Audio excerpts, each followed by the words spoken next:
នៅសល់តែ73ថ្ងៃទៀតទេគឺដល់ថ្ងៃកាន់បិណ្ឌដូច្នេះហើយចាប់ផ្ដើមអ្នកស្រុកបដៅទៀតបាត់ឲ្យទៅស្ដាប់ចម្រៀងភ្ជុំបិណ្ឌស្ដាប់ទំនួញប្រែតស្ដាប់បរាភវ័នសូត្រអីហ្នឹងគឺដឹងតែចាប់ផ្ដើមអ្នកស្រុកឲ្យពុកម៉ែបងប្អូននៅពេលភ្ជុំបិណ្ឌនៅពេលជួបជុំគ្រួសារសាច់ញាតិបងប្អូននៅពេលទៅវត្ត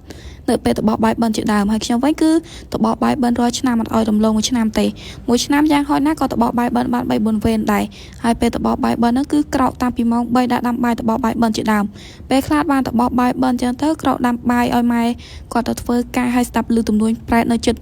ផ្ទះដោយសារតែផ្ទះខ្ញុំគឺនៅចិត្តវត្តដែរចឹងទៅគឺតែម៉ោង3អីហ្នឹងគឺចាប់ផ្ដើមឮទំនួញប្រែតឮប្រាភវ័នសូត្រហើយពេលខ្លះរៀនសូត្រតាមចឹងទៅរៀនសូត្រតាមសិភៅណាពុកម៉ែបងប្អូនចង់ចេះចង់អីចឹងទៅហើយដល់ពេលឆ្នាំមុនវិញគឺទៅបោះបាយបិណ្ឌបងជីគាត់ហៅឲ្យជួយសូត្រប្រាភវ័នដែរប៉ុន្តែសូត្រទៅគឺមិនសូវល្អប្រហែលទេដោយសារតែខ្ញុំរៀនសូត្រតាមវិថ្នាក់ទី11ហ្នឹងថ្នាក់ទី10ថ្នាក់ទី11រហូតដល់ថ្នាក់ទី12គឺសូត្រអត់សូវស្ទាត់ប្រហែលទេហើយក៏មិនសូវចាំប្រហែលដែរដោយសារតែមិនសូវងាយបានសូត្រផងហើយឆ្នាំនេះគឺអត់ដឹងថាបានទៅបោះបាយបិណ្ឌឬអត់ទេដោយសារតែនៅទីនេះនៅឡើយហើយអត់ទាន់បានទៅស្រុកទេអត់ដឹងថាទៅស្រុកថ្ងៃកាន់បិណ្ឌឬទៅថ្ងៃ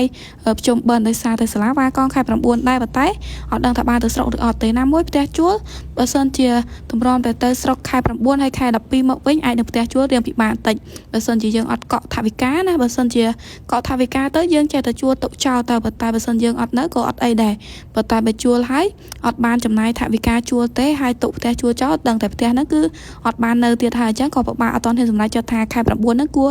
ទៅស្រុកឬនៅទីនេះរកការងារធ្វើសិនព្រោះឲ្យតតែខែ12ទៅចូលកងវិញអញ្ចឹងអត់ទាន់ហ៊ានសម្រេចចិត្តទេតតែសួរពុកម៉ែសួរអីអញ្ចឹងណាហើយណាមួយចង់រកថវិកាទុកបងថ្លៃសាលាឆ្នាំក្រោយទៀតព្រោះឲ្យតែវាកងហើយទៅចូលវិញគឺដឹងតែបងថវិកាថ្លៃឆ្នាំថ្មីឲ្យពុកម៉ែបងប្អូនហើយថ្ងៃនេះផងដែរគឺអត់មានអីច្រើនទេគឺតម្លាច់ម៉ែគាត់ផ្ញើមកពីស្រុកអញ្ចឹងទៅនៅសល់ដឹងធ្វើម្ហូបអីគឺយកមកឆាជាមួយត្រីខនឹងឯងពុកម៉ែបងប្អូនគឺត្រីខមាតុភូមិពុកម៉ែបងប្អូនត្រីខរបស់ខ្មែរយើងនឹងឯងលេខកូដ884ហើយឆាគឺអត់មានអីច្រើនទេដោយតែពុកម៉ែបងប្អូនបានឃើញក្នុងវីដេអូហ្នឹងចឹងឆាដោយតែរាល់ដងគ្រាន់តែថាខុសបន្លែខុសសាច់តិចតួចនឹងឯងដោយសារតែលើកនេះឆាត្រីខជាមួយនឹងតឡាចព្រោះអត់បានទិញសាច់ជ្រូកទិញអីតែឃើញត្រីខចឹងទៅក៏ទិញទៅចង់ហូបត្រីខចឹងទៅហើយម្ហូបរបស់ខ្ញុំគឺបានឆ្អិនរួចរាល់ហើយគឺចាប់ផ្ដើមដួសភ្លក់នឹងឯងដោយសារតែម៉ោងទើបតែហូបបាយ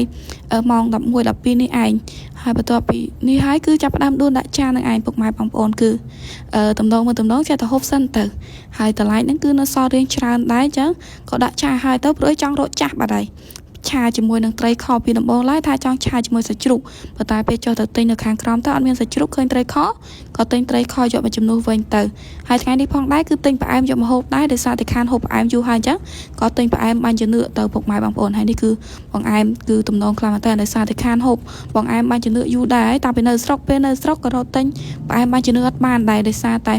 ឡូវឃើញតែបាញ់ជំនឿពណ៌រៀងចម្រុះពណ៌មានពណ៌ផ្កាឈូកពណ៌ក្រហមពណ៌ត្រួយចេកពណ៌បៃតងនឹងឯងកម្រឃើញនំបាញ់ជំនឿពណ៌សអញ្ចឹងណាហើយវីដេអូខ្ញុំថ្ងៃនេះមានតែប៉ុណ្្នឹងទេបើសិននិយាយខុសឆ្គងអីសូមពុកម៉ែបងប្អូនអធិស្ឋានផងអរគុណច្រើនជំរាប